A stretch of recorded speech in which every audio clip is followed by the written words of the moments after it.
But an illustration I use sometimes is when people say, well, it's selfish if anything's for us, or if we were to get rewards, that would be selfish, to want them. Well, suppose when my daughters lived at home, and it's been a number of years now, but when they were teenagers, suppose I said to them, okay, girls, on Saturday we're going to have a family work day. We're going to be outside working, getting the lawn and the, trimming stuff and cutting out the blackberries at the root, and we're going to spray this, and we're going to hoe this, and we're going to get rid of all the molehills and do everything else that we're going to do there on the property. We're going to do this on Saturday, and then I'm going to pay you each, take a total of money that, seems fair to you. If it's $50, $70, $80, $20, I don't know what you think is fair, but fill in the blank and don't get distracted on that. I say, I'm going to pay you, and I'm going to take you out to a really nice dinner, okay?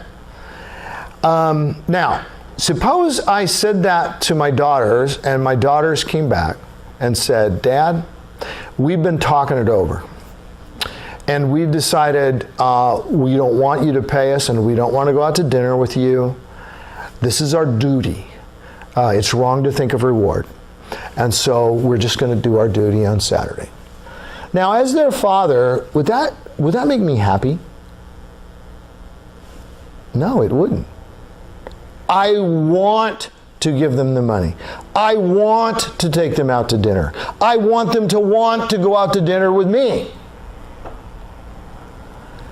All right, but suppose now we change the illustration so that I say, girls, we're going to work all day on Saturday, and I don't say anything about giving them anything or taking them out to eat. And now they come to me and they say, Dad, we've been talking it over.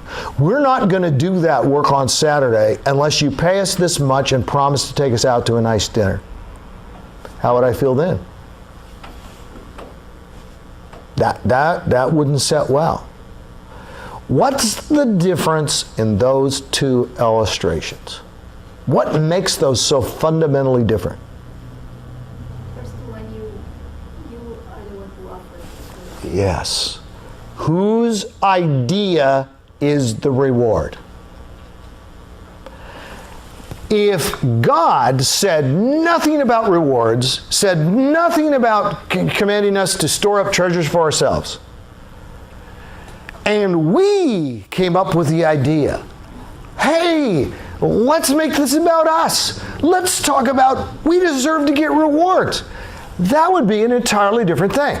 So the question is, whose idea is rewards? Whose idea is storing up for yourselves treasures in heaven? And the answer is, it's God's idea. I never would have come up with that idea. Never.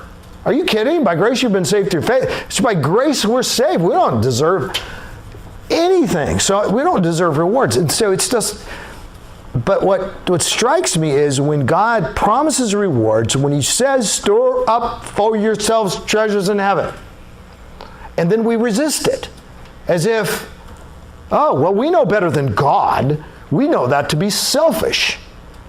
No. So when it comes to treasures, be smart, not stupid. And that's really what he's calling us to.